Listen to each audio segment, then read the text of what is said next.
Boa noite à igreja. Que a graça e a paz do Senhor esteja conosco. Amém. Eu quero convidar os irmãos a abrirem suas Bíblias no Salmo de número 32. Obrigado, pastor. Salmo 32. Nós vamos ler e nos colocamos de pé, então, irmãos, em referência à palavra de Deus.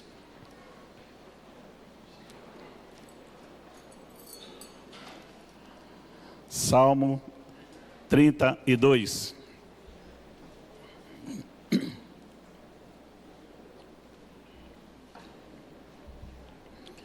Diz assim: Bem-aventurado aquele cuja iniquidade é perdoada, cujo pecado é coberto.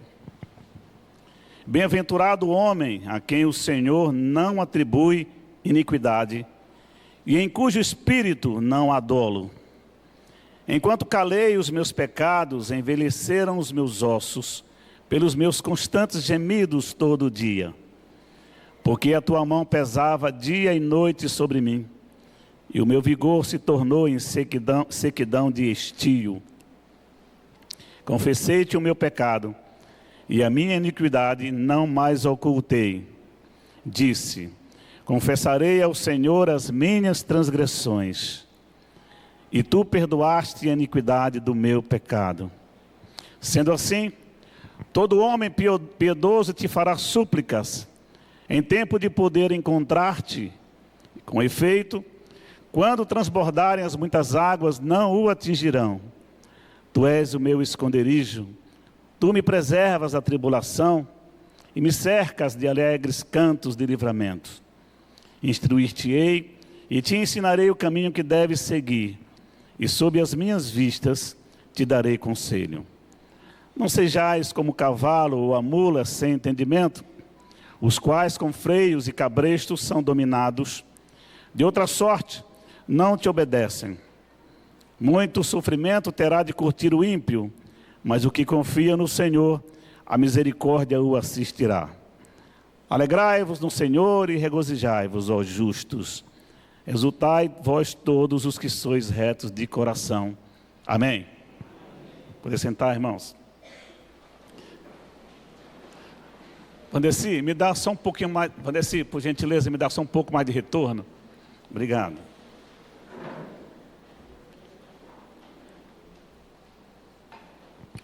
Amados, o Salmo 32 é um salmo conhecido como salmo didático, né? Ou seja, um salmo de sabedoria. Tá? Frequentemente utilizado em reflexões, provérbios, comparações, exemplos também extraídos da natureza. Em suma, é um salmo de sabedoria com mais outros 12 salmos, né? São conhecidos, temos cerca de 13 salmos, chamados de salmos didáticos. Né?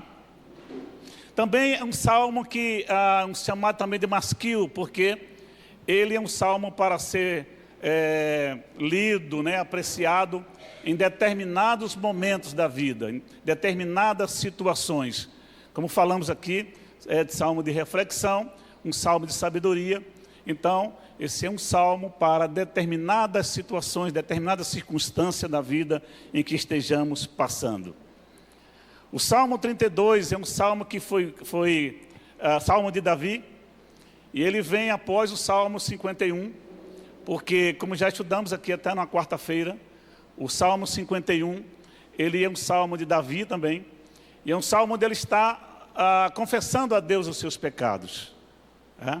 Esse salmo vai nascer depois do pecado que ele comete ali, do erro que ele comete de adultério com Batseba. E ali nós podemos destacar que Davi cometeu alguns pecados, né? Não somente o adultério, mas também ele encaminha o esposo de Batseba para a morte, né? O general Urias, o seu soldado Urias. Também ele vai omitir aquele pecado por muito tempo. E também o pecado do fingimento, né? Ou seja, para ele estava vivendo como se nada tivesse acontecendo. Tá? Então ele entra em uma profunda angústia, né? Quando ele é chamado a atenção pelo profeta Natã, ele cai em si e pede perdão a Deus. Então o Salmo 51 vai falar desse salmo, vai falar do perdão, né? É um salmo de pedido de perdão, é um salmo antes do perdão. Por isso a gente vai ver que ele está lamentando muito e suplicando a Deus a alegria da salvação, o retorno da alegria da salvação. O Salmo 32 aqui, ele já é um salmo depois do perdão. Tanto é que o título é A Bem-aventurança de quem recebe o perdão. Então aqui Davi já está se sentindo perdoado por Deus. E assim sendo perdoado por Deus, com a sua alma limpa, com seu coração em paz, com sua mente tranquila também, ele então compõe esse salmo belíssimo e que traz para nós lições maravilhosas.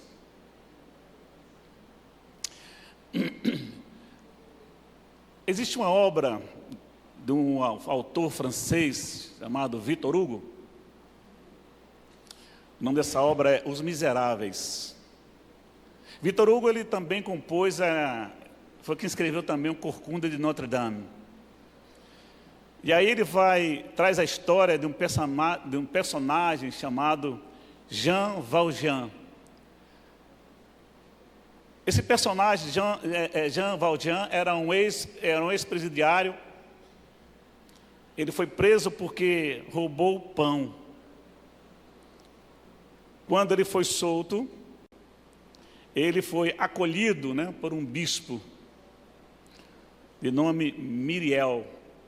Esse bispo acolhe o Jean Valjean na sua casa. O Valjean faz o quê? Depois que ele é acolhido, ele rouba uns apetrechos de prata do bispo e foge. Aí você pergunta assim, está no sangue, né? Uma vez ladrão, sempre ladrão, é a tendência de fazer. Calma, espere o final da história, né? Isso se dá, irmãos, lá no século XIX, na França de 1863. O cenário era de pobreza, de muita opressão. O cenário político e econômico também muito complicado. O Valjean, então, ele é apanhado pela polícia, né? E então ele diz para a polícia que aqueles utensílios de prata que ele recebeu foram dados de presente para ele pelo bispo. Ele não roubou.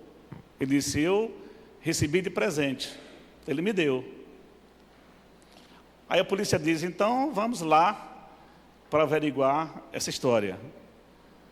Se você tiver razão, você é solto. Senão você vai preso novamente. E lá foram para a casa do bispo, né? Chegando na casa do bispo, para a surpresa de muitos, e nossa também, o bispo confirmou a história. Ele disse, realmente eu dei os utensílios de prata para ele. Aliás, você até esqueceu de levar os candelabros.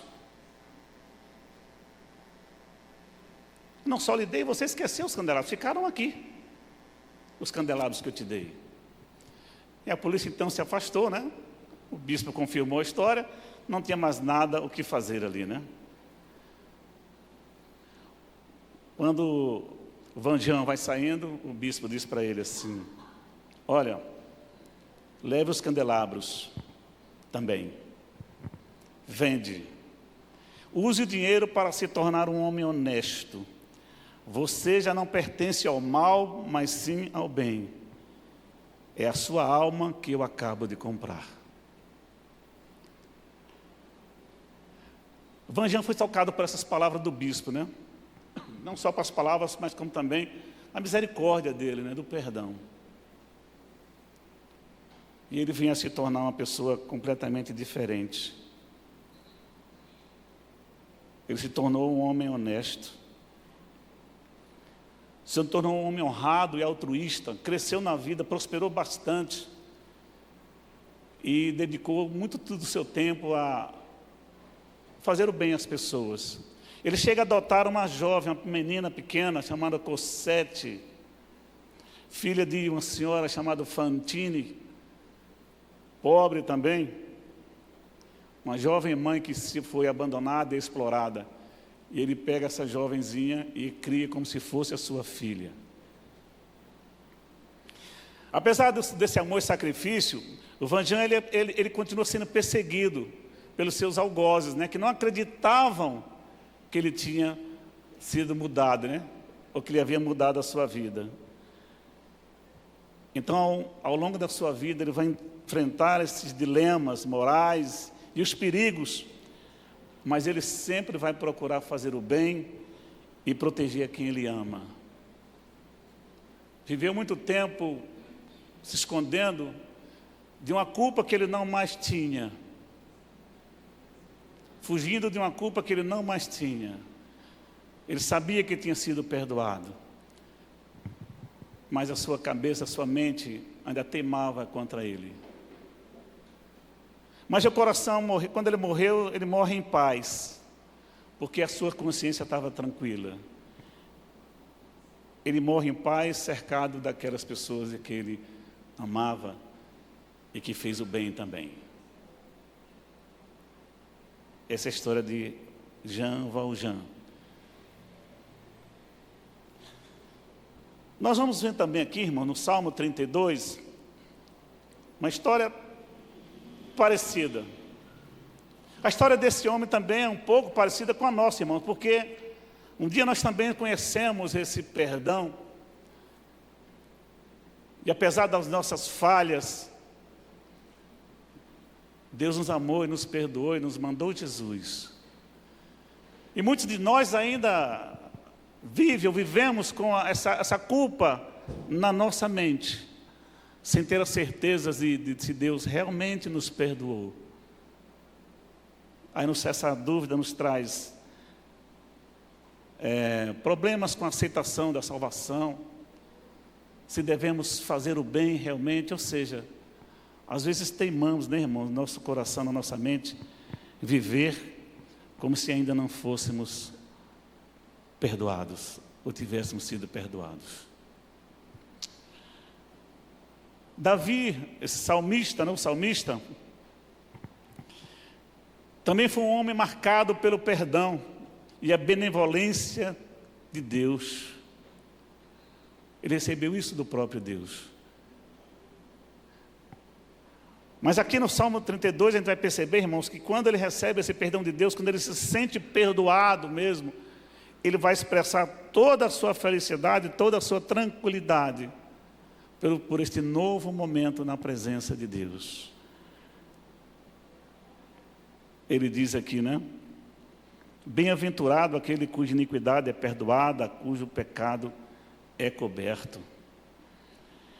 Nós vamos perceber, irmãos, que o Salmo 32, ele é um lembrete para nós, e também um encorajamento para nós, para que nós, como servos de Deus, não nos acostumemos a esconder o pecado, a viver com o pecado, conviver com o pecado, mas, sobretudo, buscar a alegria do perdão, a bem-aventurança do perdão, para que a nossa alma volte a sorrir, não somente o nosso corpo. O pastor falou de sorriso aqui no início. O sorriso, ele movimenta realmente muitos músculos, né, na nossa face e nos faz muito bem. Mas o que faz bem a nossa alma é ela sentir-se em paz e sentir-se perdoada. Aí assim a nossa alma está em paz. Davi experimentou isso.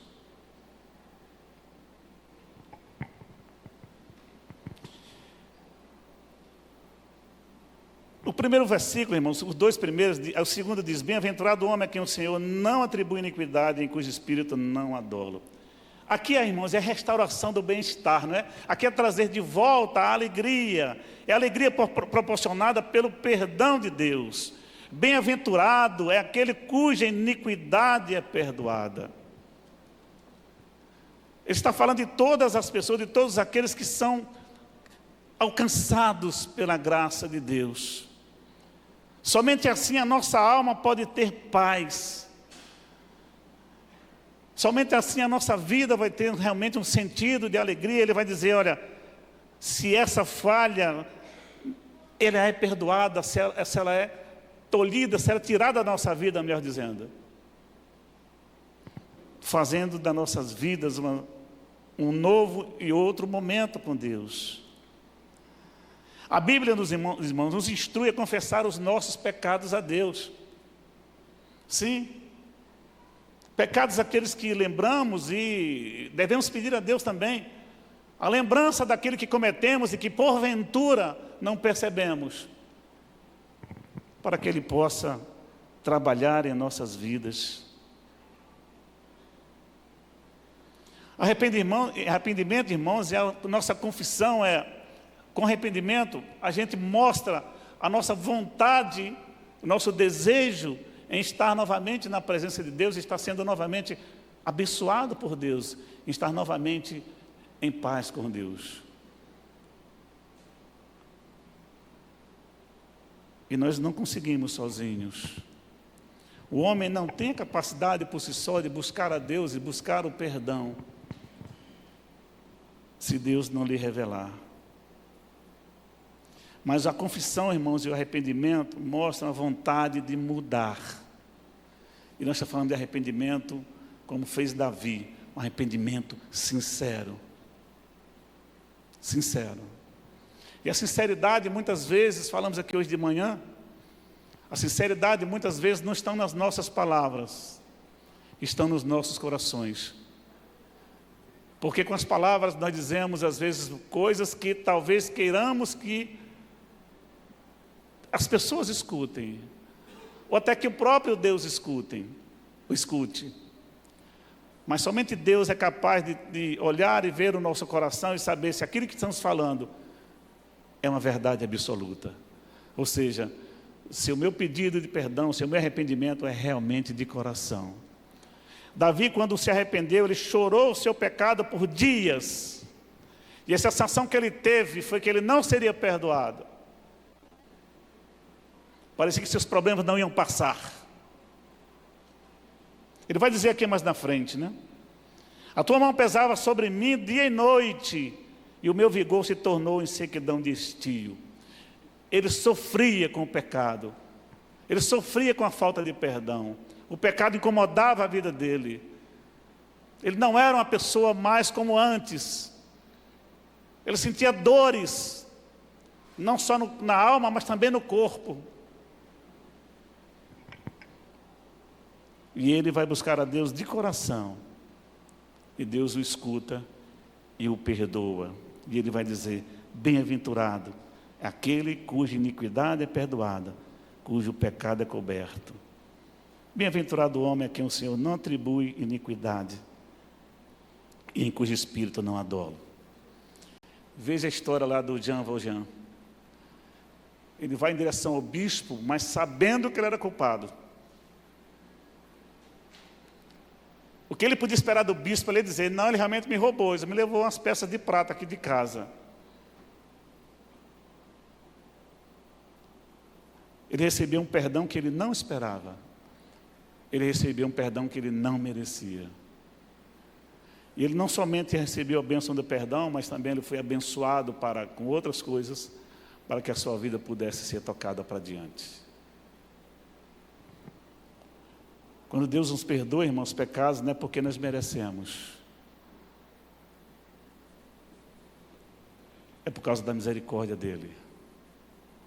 Muitas vezes vamos ao Senhor na esperança do perdão, mas sabendo, lembrando que, nossa, Senhor, aquele pecado foi tremendo, será? Vou falar aqui e tal.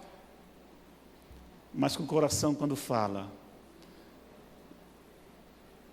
Um homem ou mulher quando se dobra diante do Senhor, o Senhor ouve a sua oração.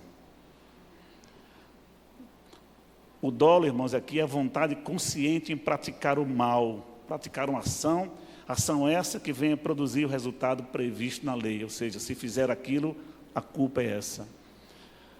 Davi, quando mandou seu general estar à frente, seu soldado estar à frente da batalha, ele sabia que ia morrer. Ele tinha certeza. Ele chega para o seu comandante do exército: onde é que é o lugar mais perigoso aqui? O cara disse: olha, é na frente da batalha, perto do paredão. Eles botaram ele lá na frente. Ele tinha certeza que Urias ia morrer. Certeza. Não só certeza, como também esperança. Porque se Urias escapa e volta, ele estava com um grande problema nas mãos dele. Mais outro, né? A morte de Urias foi alívio para Davi. Mas até ele cair em si. Né? O dolo, meus irmãos, vamos lembrar que ele é amigo do engano, da hipocrisia e da falsidade. Andam ali para e passo. E Davi está dizendo aqui, olha, feliz é aquele homem e que Deus, em cujo espírito Deus não vai acusá-lo. Que maravilha, né? Ou seja, não tem intenção de fazer o bem, de praticar o bem, não deseja praticar o bem, porque o seu coração, a sua vida, é uma vida transformada por Jesus Cristo.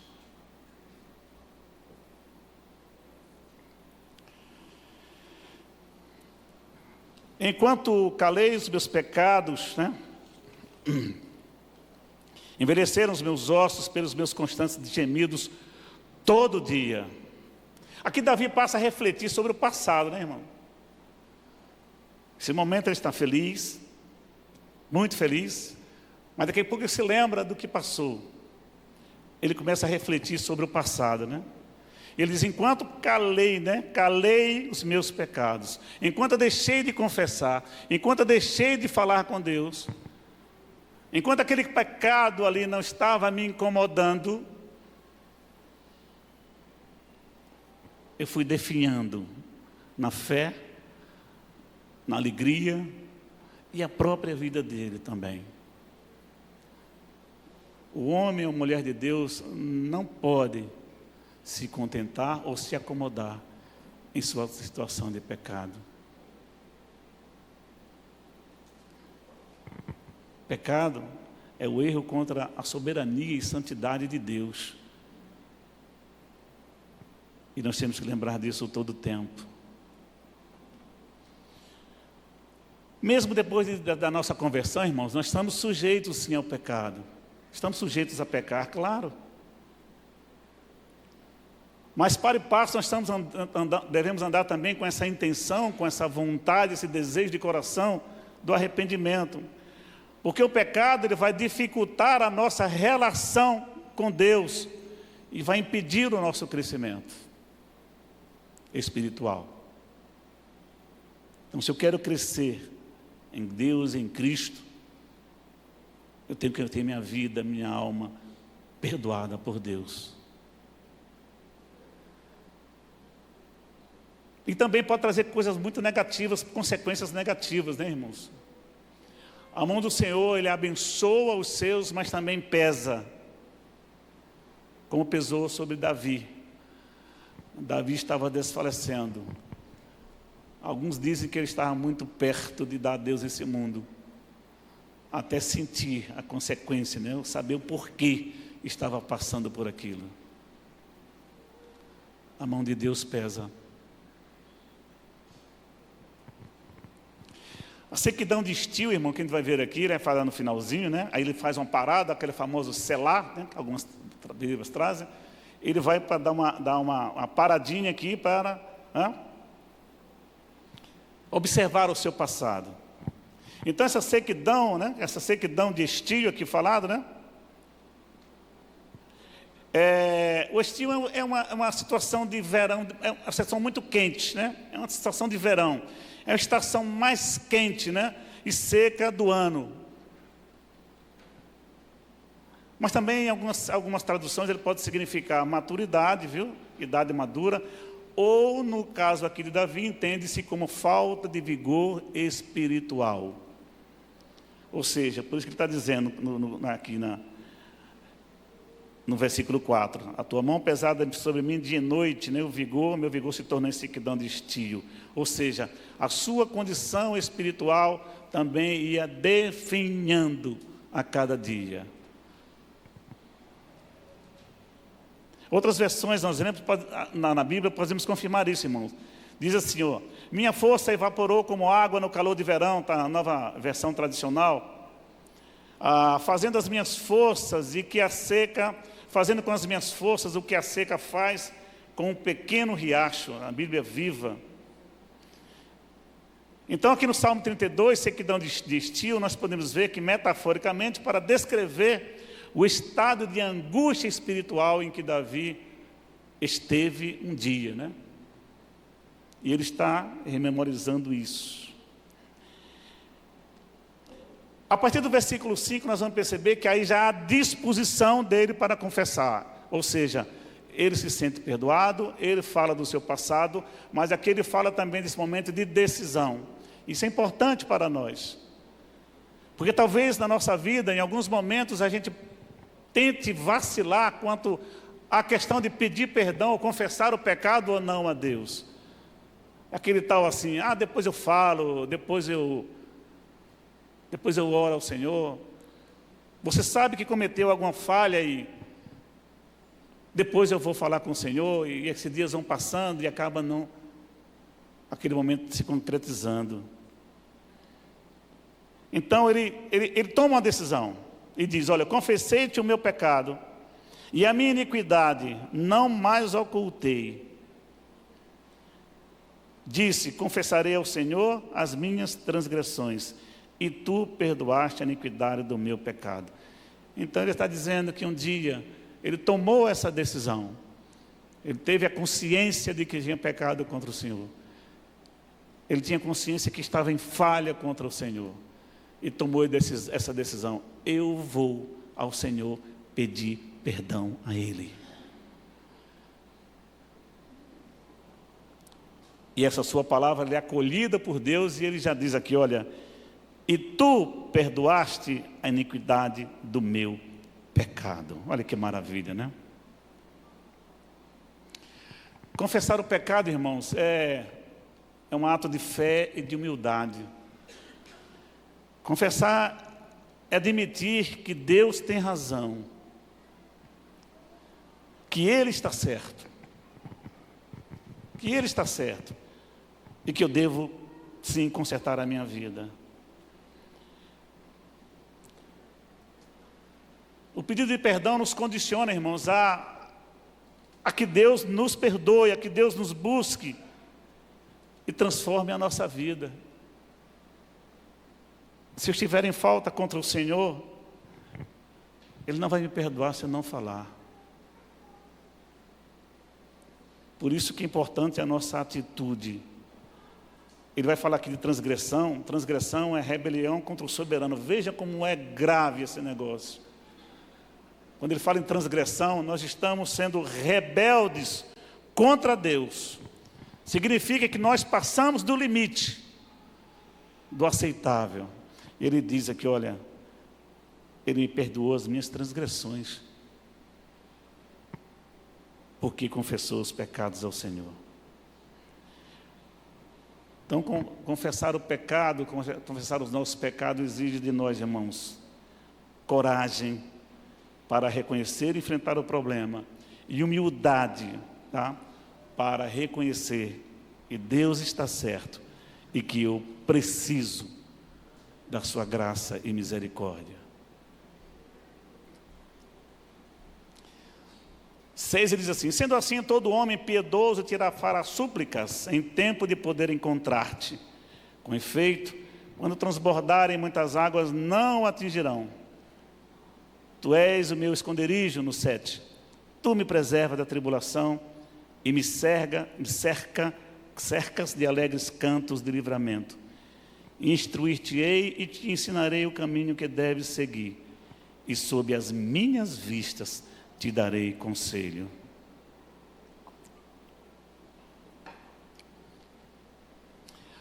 Aqui Davi, depois da sua experiência, irmãos, perceba que coisa interessante, ele começa aí a dar conselhos, né? Ele se sente perdoado, e aí então ele já começa a dar conselhos, né? E falar a respeito dessa atitude. Agora ele vive em retidão de fé, e com o coração em paz, e alegria, porque ele realmente sente-se perdoado por Deus. Ele tem a certeza que Deus o perdoou. E aí ele vai dizer, né? Tu és o meu esconderijo. Tu és o meu esconderijo, tu me preservas da tribulação e me cercas de alegres cantos. Deus é aquele a quem buscamos nas nossas dificuldades. Deus é aquele que nos oculta em suas mãos quando precisamos dos seus cuidados. Deus é aquele que preserva a nossa alma quando o tentador, quando o inimigo das nossas almas tenta roubá-la. Deus é aquele também que vai nos preservar das tribulações, dos momentos difíceis, das dificuldades. Veja que o salmista diz, vai nos preservar, não vai dizer nos livrar, não.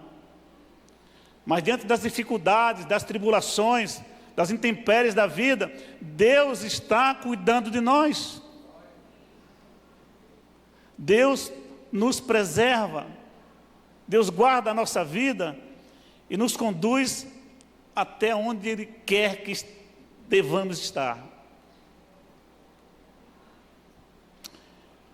Ele diz, tu me cercas de alegres cantos de livramento. Vamos lembrar novamente da alegria aqui hoje, falada, né, do pastor. E pelos cânticos também. O pastor falava, eu estava lembrando desse texto, estava lendo justamente na hora. E eu dizia, essa alegria proporcionada aqui nesse momento, nós só podemos sentir por causa da misericórdia de Jesus Cristo e da graça de Deus em nossa vida. Porque essa alegria é leve, irmão, desproposital, tá? Sem culpa, se está com outra coisa na mente, senão o sentido de adoração a Deus, senão o sentido de cultuar a Deus. Essa alegria vem porque nós estamos concentrados em servir ao nosso Deus. Nós estamos na presença de Deus, e na presença de Deus há júbilo de alegria. Vamos lembrar que júbilo, né? Falamos aqui já, o júbilo ali para o judeu era barulho, irmão, era zoada mesmo, viu? A cantar, fazendo barulho, pular, batendo palma. Se tinha instrumento, batia palma, batia com o instrumento, se não batia com o que tinha na mão. Porque ele tinha no coração a certeza de que estava fazendo aquilo para Deus. Não era só um momento de euforia, não era só um momento de alegria momentânea, superficial. Não, era tanta alegria no coração quando cantava ao Senhor, que o povo se soltava e fazia muito barulho, porque era tudo que ele podia dar a Deus naquele momento. Era total alegria do seu coração, por estar na presença de Deus. Instruir-te-ei e te ensinarei o caminho que deves seguir, sob as minhas vistas te darei conselho. Provérbios 15:3, irmãos, diz assim: os olhos do Senhor estão em todo lugar, graça comum, contemplando os maus e os bons. Ninguém escapa aos olhos de Deus, ninguém. Nada se faz, ninguém faz nada que Deus não possa alcançar com seus olhos. Deus vê a todos. Mas o Salmo 34, que vem logo a seguir, né? Logo na frente, no versículo 15 nos diz: os olhos do Senhor repousam sobre os justos, e os seus ouvidos estão abertos ao seu clamor. Isso é uma graça especial. Perceba que aos seus filhos Deus dá uma atenção especial. Se Ele olha dos céus a todos, aos seus filhos Ele chega perto. Trazendo o exemplo, é como se Deus chegasse com seus ouvidos bem pertinho da gente, para ouvir o que nós falamos. Talvez a nossa voz pecadora, a nossa voz relutante contra aquele momento, esteja querendo falar e teimosamente o coração quer falar, mas a razão não deixa. Mas insistimos em pedir perdão a Deus e talvez a voz não quer sair. E Deus é tão bondoso e misericordioso que entende isso no coração e vai chegar bem pertinho para ouvir a sua voz, que talvez você não esteja nem com forças para falar. Isso chama, sabe o que, irmão? Misericórdia. É ouvir o seu coração sem você ter merecimento. É interceder por você sem que você tenha merecimento de nada da bênção e da graça de Deus. O salmista diz que Deus não somente salva ou livra, né? Mas cuida, protege e ensina também. E ele vai dizer aqui, irmão, já que é interessante, sob as minhas vistas. Irmão, quando você coloca sua vida nas mãos de Deus, você não escapa. Deus vai dizer, agora quem cuida de sua vida sou eu. Você está sob as minhas vistas. Olha que delícia. Você está sob as vistas de Deus. Onde você vai, Deus está ali olhando. Opa, Jorge, calma, separa. Opa, para cá. Opa, Jean, aqui, à frente, Jean. Ô, Jean, não olha para aqui não, olha para lá. Olha, Jean, vamos embora. Você está sob as vistas de Deus. Ele vai dizer, e sob as minhas vistas, ou seja, sob o meu direcionamento, sob o meu cuidado, sob a minha orientação, sob a minha condução, você vai tocar a sua vida. Isso é cuidado, irmãos, isso é disciplina. Se você deixar Deus cuidar da sua vida, Ele não vai tirar os olhos de você.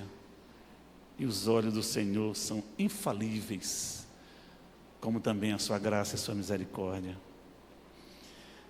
Não sejais como o cavalo ou a mula sem entendimento, os quais com freios e cabrestos são dominados. De outra sorte, não te obedecem. Davi sabia o que era isso aqui.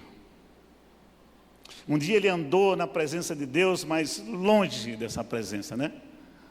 Meio esquisito esse negócio aí, né? Porque ninguém foge da presença de Deus, irmão. Mas ele fugia da sua vontade. Ele sabia da vontade de Deus. Ele foi teimoso. Ele foi relutante. E esse conselho que ele dá para nós, olha, não sejais como a mula ou o cavalo sem entendimento, os quais só são atendidos se tiverem freios e cabrestos. Devemos confessar os nossos pecados ao Senhor, ter a nossa vida restaurada, para que Ele possa conduzir as nossas vidas, irmãos. Não está, como disse aqui Davi, né? Sendo como o cavalo ou mula, que sem entendimento, teimosamente anda no pecado. Esperando na graça de Deus, mas sem disposição no coração para fazê-lo. Por isso que ele fala aqui, sem entendimento. A consequência, ele diz, muito sofrimento terá que curtir o ímpio, mas o que confia no Senhor, a misericórdia o assistirá. Alegrai-vos no Senhor, e regozijai-vos, ó justos, exultai vós todos que sois retos de coração. Então Davi sabia o que era isso, irmão. Sabia o que era teimosia, sabia o que era relutância, né? Diante de Deus e não pedir perdão. Mas ele também conheceu o perdão de Deus. Ele também conheceu a bem-aventurança do perdão. E pôde então viver todos os seus dias alegremente na presença do Senhor. Ninguém precisa passar por sofrimento, irmãos, né? Basta fazer a escolha certa. E a escolha ainda é Cristo Jesus. Esses retos de coração aqui, né, que ele vai dizer, aqui são frutos, irmãos, de atitudes honestas, né? Atitudes honestas diante de Deus e dos homens, claro que guiados por Deus.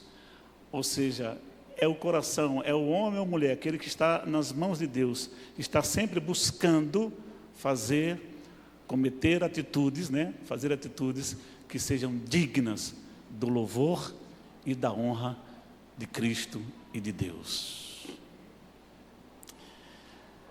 Para terminar, irmãos, eu queria só pontuar aqui algumas coisas,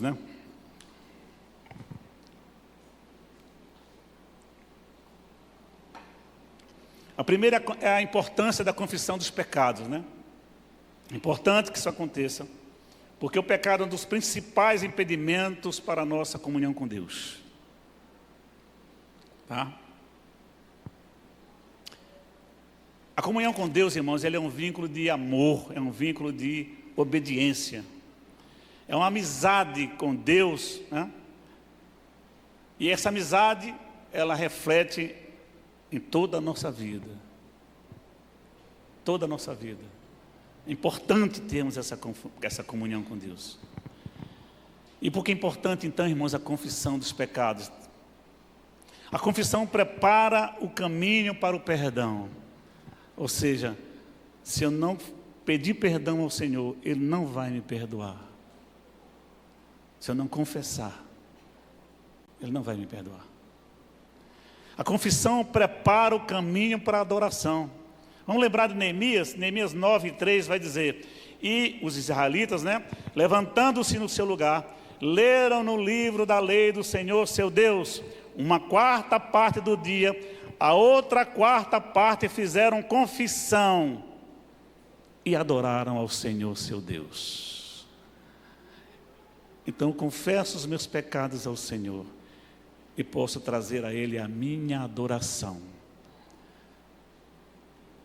Tem um autor, irmãos, que de uma música, mas ele fala numa preleção das nossas músicas, em que ele diz assim: olha, nós não chegamos à presença de Deus com as mãos vazias. Ninguém chega com as mãos vazias.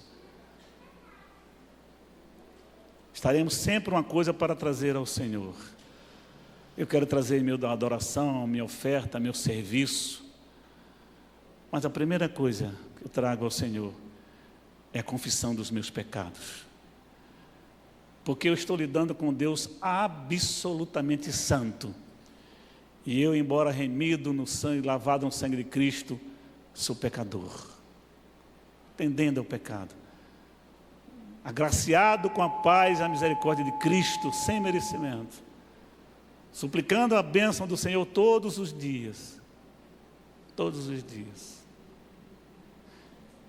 E na presença do Senhor nós adentramos com a nossa confissão.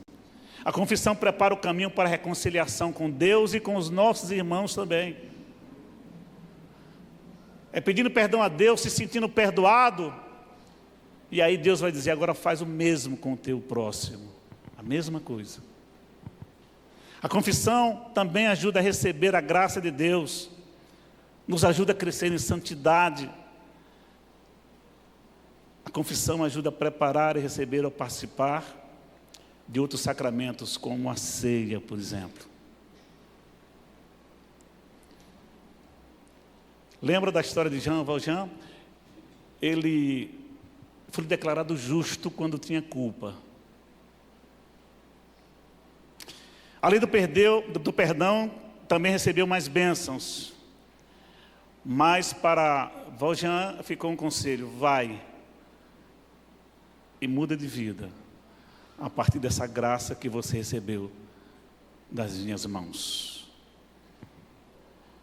Ele conheceu a bênção divina do perdão, embora tenha passado a vida enfrentando problemas, e até essa não aceitação, se realmente ele tinha sido perdoado ou não. Mas o fato é que conseguiu morrer em paz. Então, irmãos, que a nossa luta seja contra o pecado. Que a nossa luta seja contra a dureza do nosso coração, que teima muitas vezes em não querer se arrepender. Que a nossa luta seja contra o nosso ego, que também muitas vezes teima em querer confrontar a santidade de Deus. Que a nossa oração seja suplicante e sincera ao pedir perdão a Deus pelos nossos pecados. Que a nossa oração consiga vencer às vezes, dúvida acerca da nossa salvação. Porque a nossa salvação não é garantida pelas nossas palavras, pelas nossas ações, mas pela graça de Cristo ali na cruz. Foi Ele quem comprou a nossa alma do inferno, do império das trevas. É Ele que nos garante a salvação. E que nosso Deus seja misericordioso para nos perdoar os pecados. Que o nosso prêmio, irmão, sabe? Que o nosso prêmio seja o perdão, a restauração e a comunhão com Deus e com Cristo. Que não nos esqueçamos de viver e praticar o bem advindo do perdão.